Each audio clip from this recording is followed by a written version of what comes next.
Morning વિદ્યાર્થી મિત્રો, હવે અત્યાર સુધી ધોરણ 10 માં આપણે પાઠ નંબર છેલ્લે આપણે આમ તો કાવ્ય તમને સમજાવેલું હતું. કાવ્ય નંબર 6 સુધી પાઠ નંબર 6 કાષ્ઠખંડ એ છેલ્લે આપણે તમને સમજાવ્યું હતું. હવે ત્યાર પછી કાવ્ય નંબર 7 સુભાષિત કુસુમાની.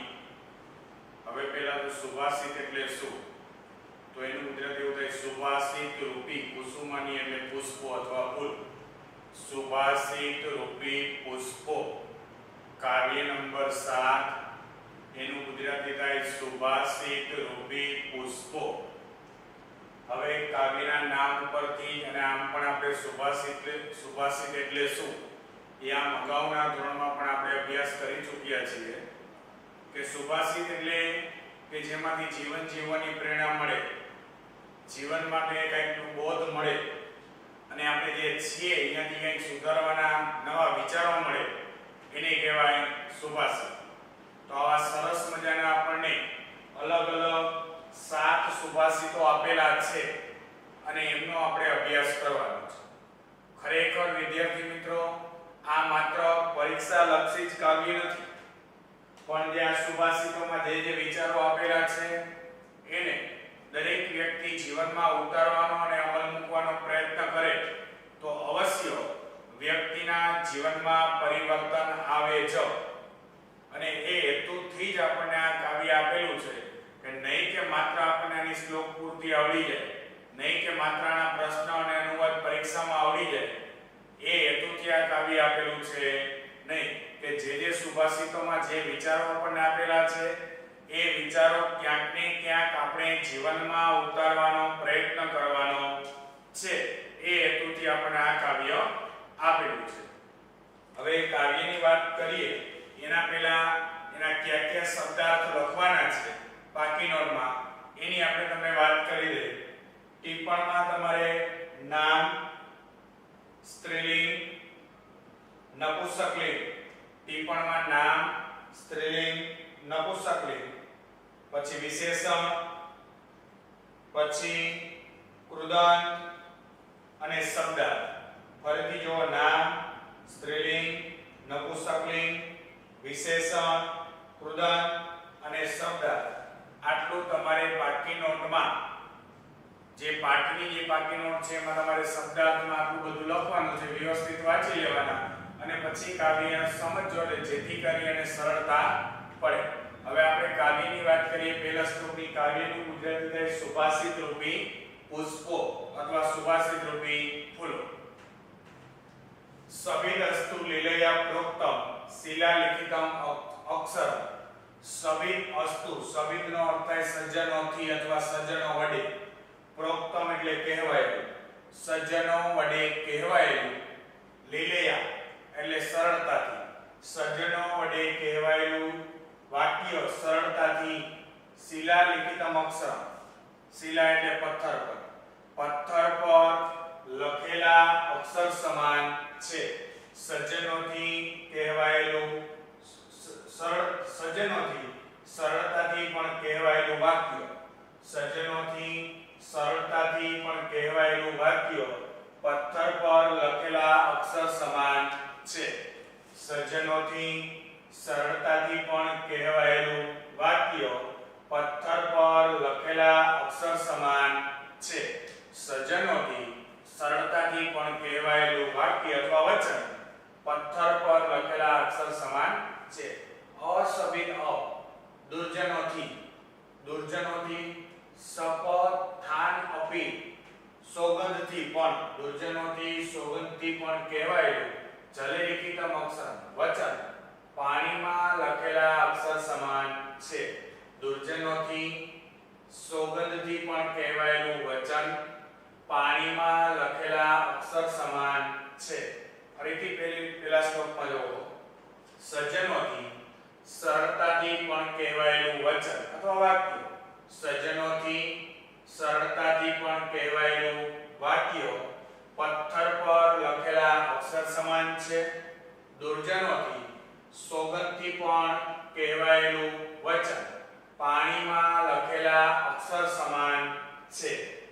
પહેલા શ્લોકમાં આપણને સજ્જન અને દુર્જન આ બંનેની વાણીમાં શું તફાવત હોય એના વિશેની વાત આપણને કરેલી છે કે આપણે ઘણા બધા વ્યક્તિઓ એવા જોયા હોય કે પ્રાણ જાય પણ વચન ન જાય, કે જે એકવાર બોલી ગયા છે એ વાક્ય અથવા જે બોલેલા છે એ સાબિત કરી અને જીવન જીવે, કે એકવાર મેં કોઈને વચન આપ્યું હોય અને એ વચનમાં ફરી ન જાવ તો એની કહેવાય પ્રાણ જાય પણ વચન ન જાય. આવા માણસોને કેવા કીધા? સજ્જન, કે જે બોલે છે એ ખરેખર કરે છે.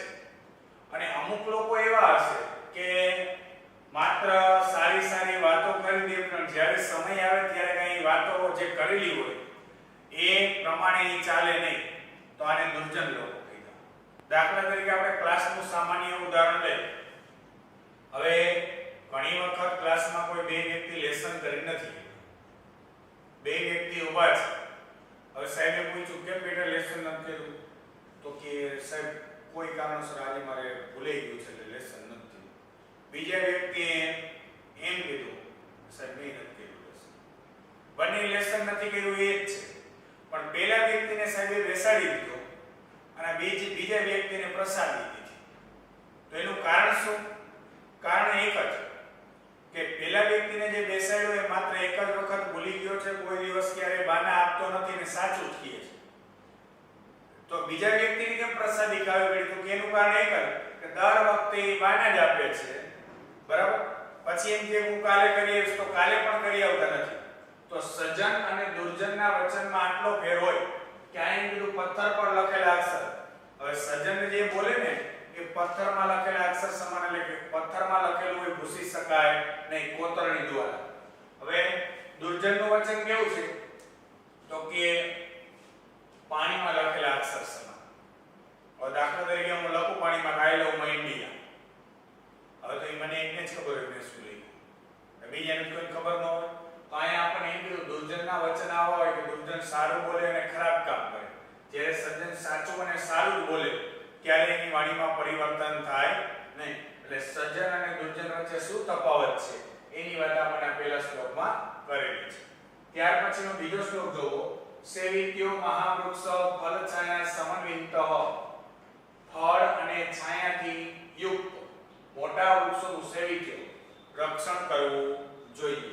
ફળ અને છાયાથી યુક્ત મોટા વૃક્ષોનું રક્ષણ કરવું જોઈએ. ફળ અને છાયાથી યુક્ત મોટા વૃક્ષોનું રક્ષણ કરવું જોઈએ. યદિ જો દેવાત ફલમ નાસ્તિ, દેવાતનો અર્થ થાય ભાગ્યવશાત, ફલમ એટલે ફળ અને નાસ્તિ એટલે નથી.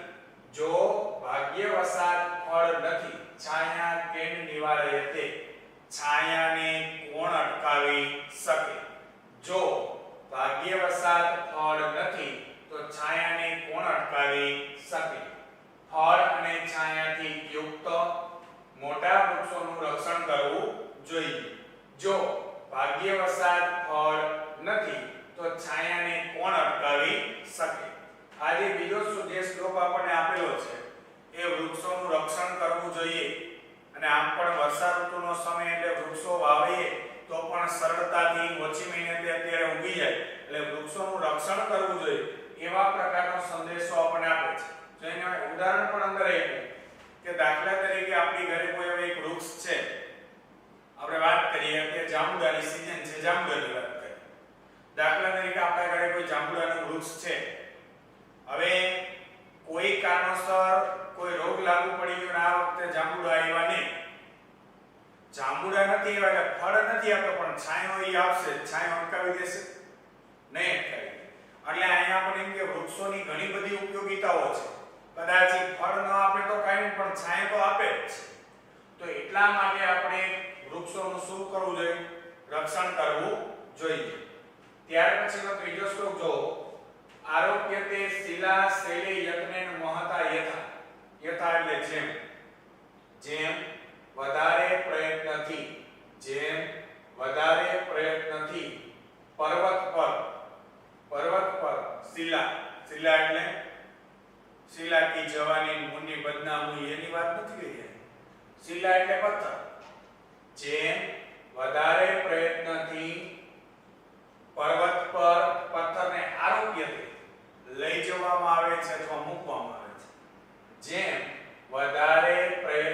નથી પર્વત પર પથ્થરને મૂકવામાં આવે છે નિપાતતીય ક્ષણવારમાં જ અધ્યવરને નીચે ક્ષણવારમાં નિપાતતીય નીચે પડી જાય છે ક્ષણવારમાં જ નીચે પડી જાય છે તથા આત્મા ગુણ દોષયો તેમજ આત્મામાં ગુણ અને દોષની બાબત હોય છે જેમ વધારે પ્રયત્નથી પર્વત પર પથ્થરને મૂકવામાં આવે છે ક્ષણવારમાં જ નીચે પડી જાય છે તેમજ આત્મામાં ગુણ અને દોષની બાબત છે જેમ વધારે પ્રયત્નથી પર્વત પર પથ્થરને મૂકવામાં આવે છે ક્ષણવારમાં જ નીચે પડી જાય છે તેમજ આત્મામાં ગુણ અને દોષની બાબત છે હવે અહીંયા પણ એમ સમજાયું દાખલા તરીકે કોઈ પણ ઊંચાણવાળી જગ્યા હોય અથવા કોઈ પણ પર્વત છે દાખલા તરીકે આપણે વાત કરી કે ગિરનાર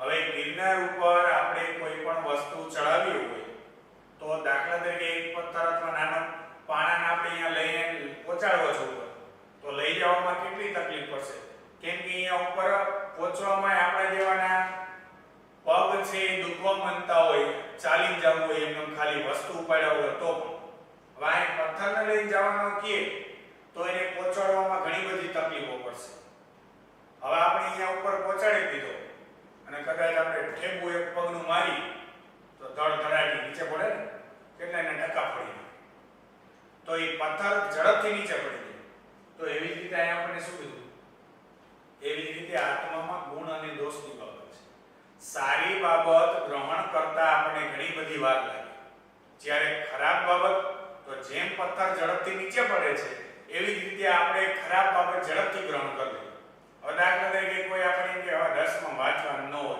એવો ગયા વર્ષે મારો ભાઈબંધ 10માં હતો મારી બેનપણી હતી મને કહેતી હતી ન વાંચે તોય ટકા આવી કાંઈ મહેનત ન કરવાની તો એ આપણે તરત સ્વીકારીએ છીએ અને જ્યારે કોઈ બીજી વ્યક્તિ એમ કહેશે ખરેખર મહેનત કરવી જોઈએ વાંચવું જોઈએ દરરોજ 3-4 કલાક વ્યવસ્થિત વાંચો તો દરરોજની તૈયારી કરો તો તકલીફ ન પડે આપણે આ વાત કીધા તો ખરેખર સારા ગુણ અને ખરાબ ગુણ આપણે ઝડપથી ગ્રહણ કરશું ત્યારે સારી બાબત આપણે ગ્રહણ કરતા શું વાર લાગે છે જેમ પથ્થરને પર્વત ઉપર પહોંચાડતા વાર લાગે એમ સારી બાબત ગ્રહણ કરતા ઘણી બધી તકલીફો પડે તો અહીંયા આ સુભાષિત આપણને એમ શીખવે છે કે સારી બાબતો પણ આપણે ગ્રહણ કરવી જોઈએ કેમ કે ખરાબ વસ્તુ આપણે તાત્કાલિક સ્વીકારતા શીખશું તો સારી બાબત અને ખરાબ બાબતમાં શું તફાવત છે એની વાત આપણે કરેલી છે જેમ વધારે પ્રયત્નથી પર્વત પર પથ્થરને મૂકવામાં આવે છે ક્ષણવારમાં જ નીચે પડી જાય છે તેમ આત્મામાં ગુણ અને દોષની બાબત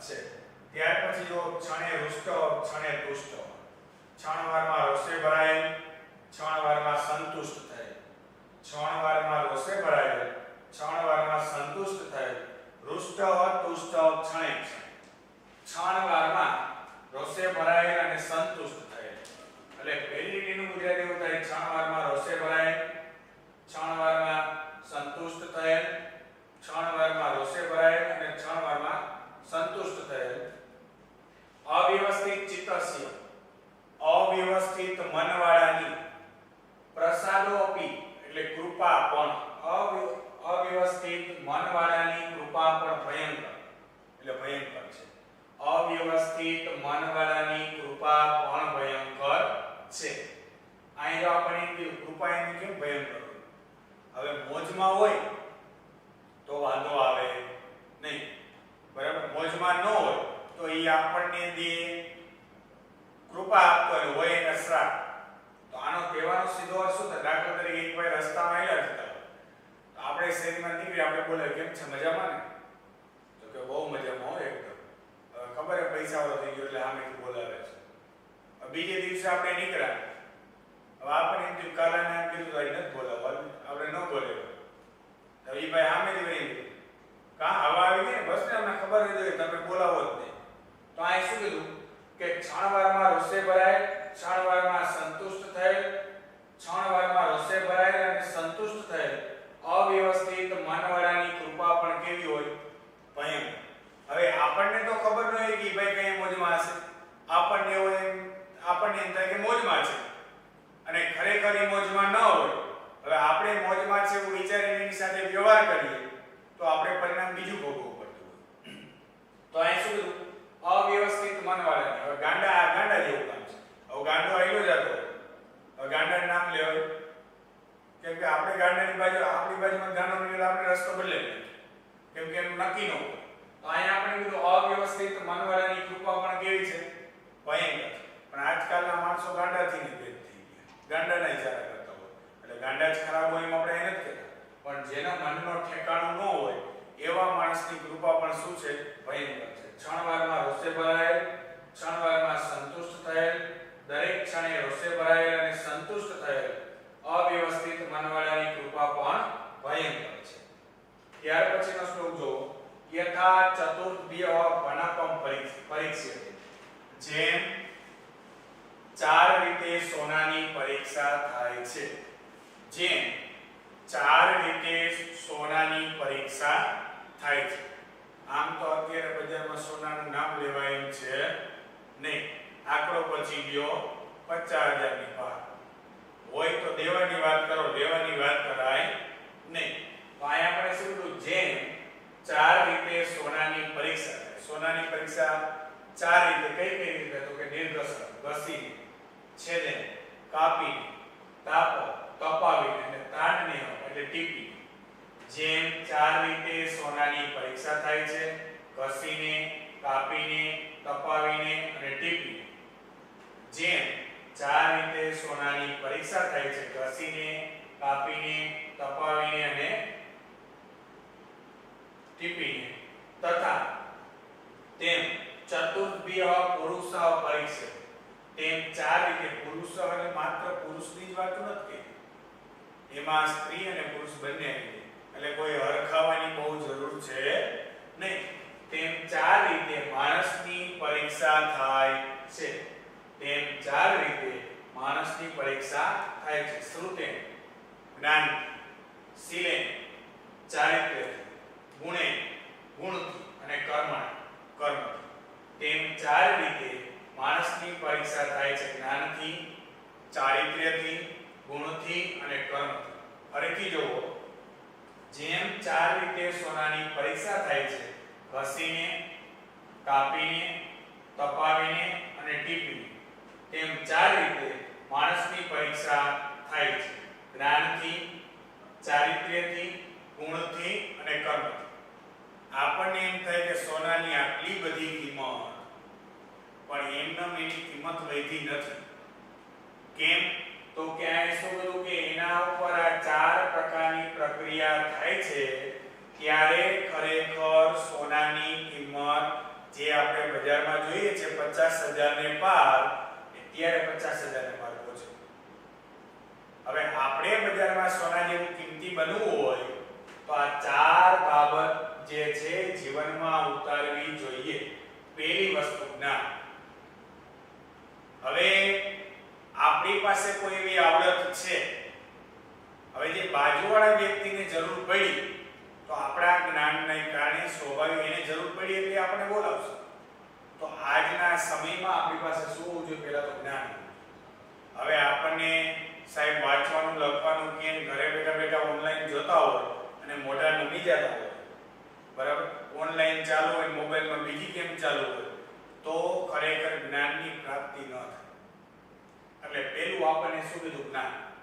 પછી કીધું શીલે, ચારિત્ર્ય.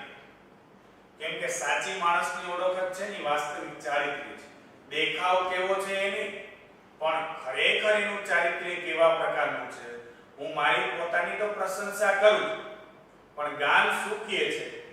તો કે ચારિત્ર્ય. એટલે ચારિત્ર્ય હંમેશા માણસનું શુદ્ધ હોવું જોઈએ. આપણે એમ હોય કે આપણે ખરાબ કામ કરીએ છીએ, કોઈને કંઈ ખબર નથી, તો એ આપણું ચારિત્ર્ય સારું નથી. એ આપણને કદાચ કોઈને ખબર હોય તો આપણને કહેતા ન હોય, પણ એ આપણું ચારિત્ર્ય શુદ્ધ નથી. તો આપણું ચારિત્ર્ય આપણે શુદ્ધ રાખવું એ સૌથી અગત્યની બાબત. જ્ઞાનથી, ચારિત્ર્યથી, પછી કીધું ગુણથી. હંમેશા સારા ગુણો વ્યક્તિના જીવનમાં હોય તો કોક આપણો વિશ્વાસ કરે તો આપણી બજારમાં કિંમત વધે. બાકી ગુણ સારા ન હોય તો બજારમાં કિંમત વધે નહીં. અને ત્યાર પછી કીધું કર્મ. કોકનું બૂચ મારી લે તો બજારમાં ક્રેડિટ વધે ન વધે ને. તો એમ કીધું કે જ્ઞાનથી, ચારિત્ર્યથી, ગુણથી અને કર્મથી. જેમ સોનાની 4 રીતે પરીક્ષા તેમ માણસની પણ 4 રીતે પરીક્ષા થાય. એટલે માણસે આ ગુણોથી યુક્ત થવું જોઈએ તો જ માણસ સોનાની જેમ કિંમતી બની શકે. ત્યાર પછી જો આપત્સુ રામ, આફતમાં રામ. સમરેસુ ભીમ, યુદ્ધમાં ભીમ. દાનેસુ કર્ણ, દાનમાં કૃષ્ણ. દાનમાં કર્ણ. નયેસુ કૃષ્ણ, નીતિમાં કૃષ્ણ.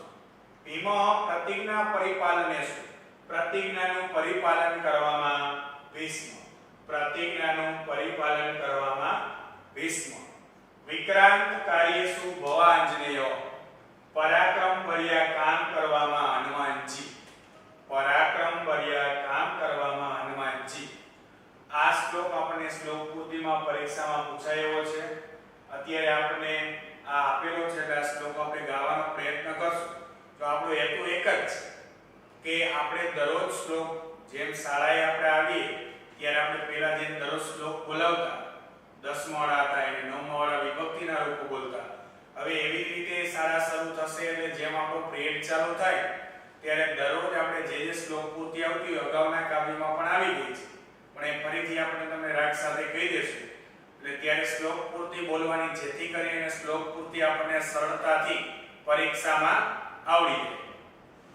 આપત્સુ રામ, સમરેસુ ભીમ, દાનેસુ કર્ણ, ચનેસુ કૃષ્ણ. ભીષ્મ પ્રતિજ્ઞા પરિપાલનેસુ, વિક્રાંત કાર્યેસુ ભવાંજનેય. આપત્સુ રામ, સમરેસુ ભીમ, દાનેસુ કર્ણ, ચનેસુ કૃષ્ણ. ભીષ્મ પ્રતિજ્ઞા પરિપાલનેસુ, વિક્રાંત કાર્યેસુ ભવાંજનેય. આપણો માત્ર ઉદ્દેશ્ય એક જ છે. આના રાગ બીજા પણ હોઈ શકે પણ આપણો ઉદ્દેશ્ય એક જ છે કે શ્લોક પૂર્તિ કઈ રીતે સરળતાથી આપણને પરીક્ષામાં આવડી જાય. તો એ હેતુથી જ આપણે આ શ્લોક પૂર્તિ આપણે અહીં ગાય છે. દરરોજ આપણે શ્લોક પૂર્તિ ગાઈએ તો પરીક્ષામાં શ્લોક પૂર્તિ પાકી કરવી પડે નહીં. આપત્સુ રામ એટલે આફતમાં રામ. સમરેસુ ભીમ, યુદ્ધમાં ભીમ.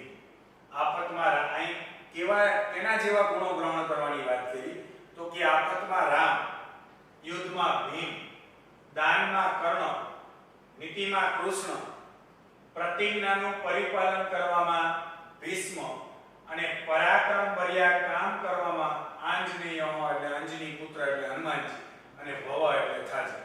પરાક્રમ ભર્યા કામ કરવામાં હનુમાનજી થાજો. આફતમાં રામ, યુદ્ધમાં ભીમ, દાનમાં કર્ણ, નીતિમાં કૃષ્ણ, પ્રતિજ્ઞાનું પરિપાલન કરવામાં ભીષ્મ અને પરાક્રમ ભર્યા કામ કરવામાં હનુમાનજી થાજો. એક વ્યક્તિ તરીકે આપણે કેવા પ્રકારના ગુણો ગ્રહણ કરવા જોઈએ એની વાત આપણે આ શ્લોકોમાં કરી છે. મારા અને તમારા જીવનમાં આપણે સમાજમાં જોઈએ તો દિન પ્રતિદિન આત્મહત્યાનું પ્રમાણ વધતું જાય છે. તો આ વાત કરવી આપણને સહેલી લાગે પણ પરિસ્થિતિનું નિર્માણ થાય ત્યારે બહુ અઘરી વસ્તુ છે કે દરેકના જીવનમાં નાની મોટી સમસ્યાઓ અથવા આફત આવતી હોય. બરાબર. તો અહીંયા આપણે શું કીધું? આફતમાં રામ. રામ ભગવાન હોવા છતાં પણ એના જીવનમાં ઘણી બધી મુસીબતો હતી અને તેમ છતાં પણ એને આફતનો સામનો કરી અને આફતને સ્વીકારી અને જીવન જીવવાનો પ્રયત્ન કર્યો. એટલે આફતમાં રામ. યુદ્ધમાં ભીમ. યુદ્ધની પરિસ્થિતિનો સામનો કરવો પડે તો કેવા પ્રકારના ગુણો ધારણ કરવાના? તો કે ભીમ જેવા. દાનની વાત આવે તો આજે પણ કોઈ દાનની વાત કરીએ તો આપણે કર્ણને યાદ કરી શકીએ. તો અહીંયા આપણે કીધું દાનમાં કેવું થવાનું છે? તો કે કર્ણ.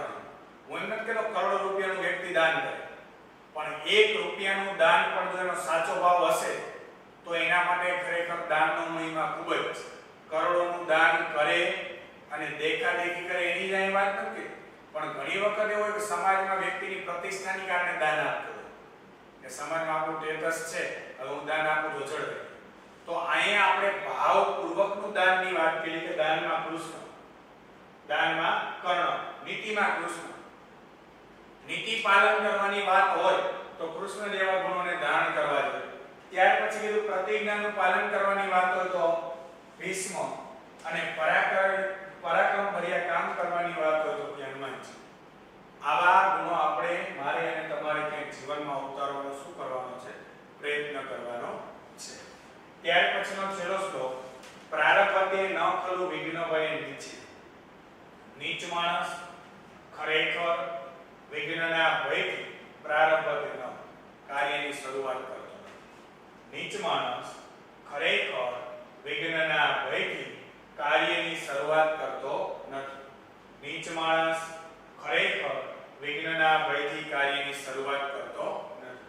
પ્રારંભ્ય વિઘ્ન વિહિતા વિહમતિ મધ્ય. મધ્યમ પ્રકારના લોકો શરૂ કરેલા કાર્યમાં વિઘ્ન વિહિતા, વિઘ્ન આવતા. મધ્યમ પ્રકારના લોકો શરૂ કરેલા કાર્યમાં વિઘ્ન આવતા વિરમતિ, અટકી જાય છે. મધ્યમ પ્રકારના લોકો શરૂ કરેલા કાર્યમાં વિઘ્ન આવતા અટકી જાય છે. વિઘ્નેહ પુનઃ પુનરપી પ્રત્ય અન્યમાના. વિઘ્નનો વારંવાર પણ સામનો કરીને, વિઘ્નનો વારંવાર પણ સામનો કરીને પ્રારંભ્ય ચો ઉત્તમ જના ન પરિત્યજંતિ. ઉત્તમ પ્રકારના લોકો શરૂ કરેલા કાર્યને ન પરિત્યજંતિ, છોડતા નથી. વિઘ્નનો વારંવાર પણ સામનો કરીને ઉત્તમ પ્રકારના લોકો શરૂ કરેલા કાર્યને છોડતા નથી. ફરીથી જુઓ, નીચ માણસ ખરેખર વિઘ્નના ભયથી કાર્યની શરૂઆત કરતો નથી. મધ્યમ પ્રકારના લોકો શરૂ કરેલા કાર્યમાં વિઘ્ન આવતા અટકી જાય છે. વિઘ્નનો વારંવાર પણ સામનો કરીને ઉત્તમ પ્રકારના લોકો શરૂ કરેલા કાર્યને છોડતા નથી. આ ત્રણ પ્રકારના વ્યક્તિની વાત કરી. એક નીચ, મધ્યમ અને ઉત્તમ. વિચારોની દ્રષ્ટિએ કહેવાય, હાઈટની વાત નથી. વિચારોની દ્રષ્ટિએ ત્રણ પ્રકારના વ્યક્તિની વાત કરી. હવે દાખલા તરીકે 10મા ધોરણમાં આપણે આવી ગયા. આપણને ખબર જ છે કે બોર્ડની પરીક્ષા 10મા ધોરણમાં બોર્ડ દ્વારા પરીક્ષા લેવામાં આવે.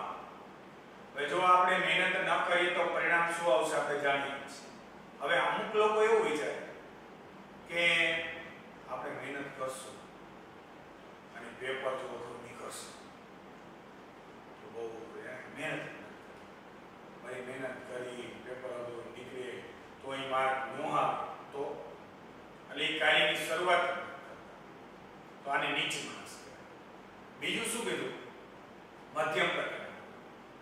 મહેનત કરવાનું ચાલુ કરી દીધું, 6 મહિના સુધી અસર રેગ્યુલર વ્યવસ્થિત મહેનત કરી, રેગ્યુલર વાંચવાનું, પરીક્ષામાં સારા માર્ક્સ આવે. 6 મહિના પછી સંગત ફેરફાર થઈ, કંટાળો આવવા માંડ્યો. એના મિત્રે એમ કીધું વાંચવાનું ન હોય, હવે આમાં હું કોઈ વાંચતો નથી, હાલને હવે કાંઈ ન હોય. એના કારણે એને મહેનત કરી દીધી ચાલુ. આવા બધા નાના મોટા વિઘ્ન આવવા માંડ્યા. સામાજિક પ્રસંગોમાં જવાનું થયું, કોઈ આવા વિઘ્ન આવ્યા એટલે એને વાંચવાનું છોડી દીધું. હવે કદાચ એવું પણ બને કે મહેનત કરી પણ 6 માસિક કસોટીમાં સારા માર્ક્સ ન આવ્યા. કોઈ કારણોસર એવું બન્યું તો મહેનત 100% કરી જ છે, પણ કોઈ કારણોસર 6 માસિક પરીક્ષામાં સારા માર્ક્સ ન આવ્યા તો એક કસોટીમાં સારા માર્ક્સ ન આવ્યા એટલે મહેનત કરવાનું છોડી દેવાનું તો કે નહીં. મહેનત કરવાનું છોડી દે એને શું કીધું? મધ્યમ પ્રકારના. કે વિઘ્નનો શરૂ કરેલા કાર્યમાં વિઘ્ન આવતા કાર્યને છોડી દે છે. અને ઉત્તમ પ્રકારના લોકો શું કરે છે? કદાચ પહેલી પરીક્ષામાં નંબર ન આવે, બીજીમાં પણ ન આવે, સતત મહેનત કરીએ અને બોર્ડમાં સારું પરિણામ લઈ આવે, એને કહેવાય ઉત્તમ પ્રકારના માણસો. એટલે અહીંયા આપણે 3 પ્રકારના લોકોની વાત કરીએ છીએ. કઈ કેટેગરીમાં આપણે આવીએ છીએ એ મારે તમારે વિચારવાનું છે. તો અહીંયા આપણને એમ કીધું કે નીચ, મધ્યમ અને ઉત્તમ પ્રકારના લોકો. નીચ પ્રકારના લોકો કાર્યની શરૂઆત જ કરતા નથી. મધ્યમ પ્રકારના લોકો કાર્યની શરૂઆત કરે છે પણ રસ્તામાં ક્યાંક અટકી જાય છે. અને ઉત્તમ પ્રકારના લોકો રસ્તામાં કોઈ પણ પ્રકારના વિઘ્ન આવે તેમ છતાં પણ બહાર નીકળી જાય છે અને અંતમાં એની જીત થાય છે.